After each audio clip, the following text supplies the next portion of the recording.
Yesterday, I shared this with you. It's a financial analysis of the Bus 12 and Bus 13 stocks that I hold or have held relative to the increasing interest rates that's going to be charged on corporate debt. And I went through to determine what is this going to do to their earnings and how should I invest accordingly. I got some criticism that I'm a flip-flopper, that I keep changing my mind, and I responded that basically the definition of an idiot is someone who keeps doing the same thing over and over and over again, expecting different results. You have to change. So with that in mind, I then went and did some quick look at how is it going to affect the big three automakers, Ford, General Motors, and Stellantis. That's the ex-Chrysler. And I looked at their debt, and I saw that Ford was 3 times the debt of the other two.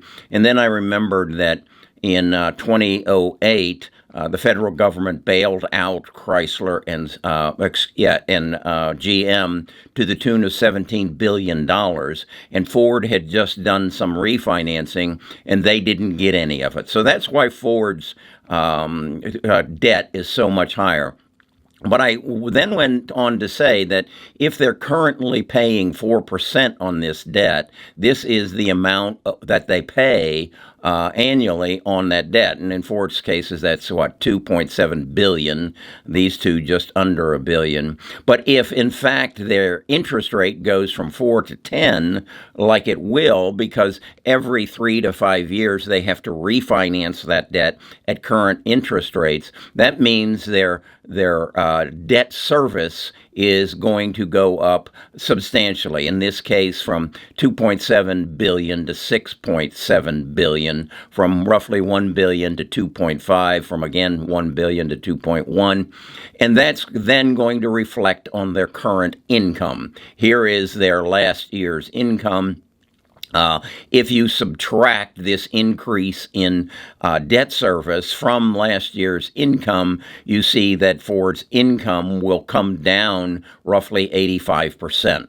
Chrysler's will come down roughly 96%. So then the next question I had was, do they have cash in the bank so that they can pay that debt down to basically minimize the effect of this increasing interest rates? And in the question of Ford, yeah, they have $5 billion, but remember, their debt is $67 billion. So they only have enough to pay down 7.8% of their debt, whereas GM and Stellantis have a negative cash flow. They don't have any cash. So with that in mind, my question is, how can we make money off of this? Is this the big short?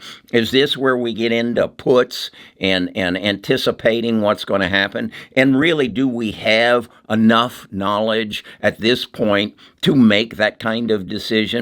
Then I said, okay, I'll dig into it deeper and I'll get that knowledge and I'll reach out to my tribe and I'll ask them to help me. If we want to focus on these three, Ford, GM, and Stellantis, then maybe you can help me make a decision. Do we get into puts? Do we short it? What do we do? Then the other thing I wanted to do, and I shared with you yesterday, was look at Berkshire Hathaway's top holdings and see what they're doing. Take some guidance from them. The first thing that leaped out to me was the amount of debt that Bank of America and American Express has relative to the other companies, and these two being oil companies, and this one, of course, being Apple. And I did some research, and basically why they have such disproportionate amounts of debt is because they borrow money, hopefully at a lower interest rate, and then lend it to you and I at a higher interest rate. So I don't know if we can draw any conclusions from that, except that if they continue to do that, you can see Bank of America, it is going to impact their earnings or income dramatically. It's going to drop it by what, to a tenth. So how do we profit all off of this? Let's talk about that a little further once I clear up that this isn't financial advice. Best of Us Investors presents Kerry Griegmeyer.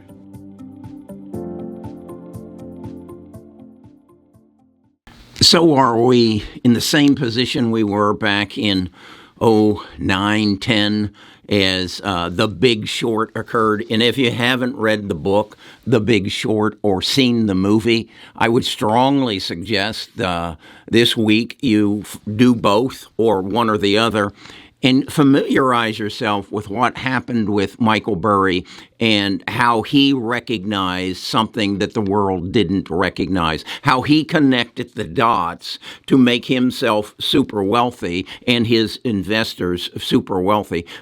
At the same time, everybody was telling him he was crazy. Well, I think this is the same thing. Nobody really wants to believe that the market is going to crash as a result of companies that are over in debt, as a result of a auto strike that is putting the automakers of the United States in a position of absolute bankruptcy. I don't see any way. When you combine the debt they have and the debt service that they have and the cost of that going up, and then with the union demanding 40% raise and going back to pension plans and a 4-day work week, they can't survive. Now, you must say, well, the government will come in and bail them out.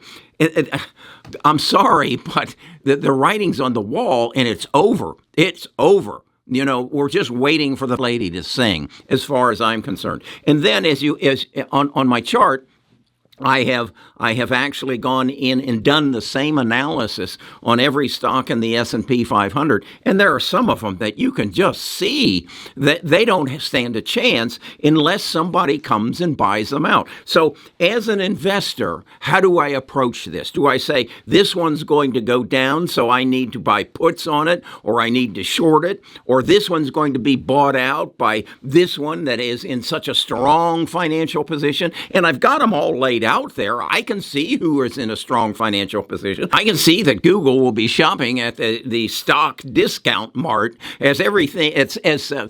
They're probably going through the chart that I created right now and saying, what are we going to buy over the next 15 months? Yeah. So if I know this and Google knows it and maybe Meta knows it, can I make money off it? Well, that's where I'm reaching out to you. And I'm saying, look, I'm not the smartest guy in the room, but if I can put together a tribe of people who then have insights and thoughts, and we can take this data that I've created and put it to our advantage as a tribe, then let's do it. Now, how do you get involved in it? What does your ticket cost? Your ticket costs $60 a month. This is where you go, Best of Us Investors. You sign up, you show up for our Friday stock talks, and we talk more about this. And then you interchange. It's to give you an example, I didn't know a damn thing about this until Homer sent me a video and said, you've got to watch this. And I did. And then I went to work. And the results were what you just saw. That Google Sheets that updates. That's the damnedest thing. It updates whenever they have an earnings call. The numbers change. And what is that? That's artificial intelligence at its best. So either get on the bus or stay where you're at and watch the bus go by.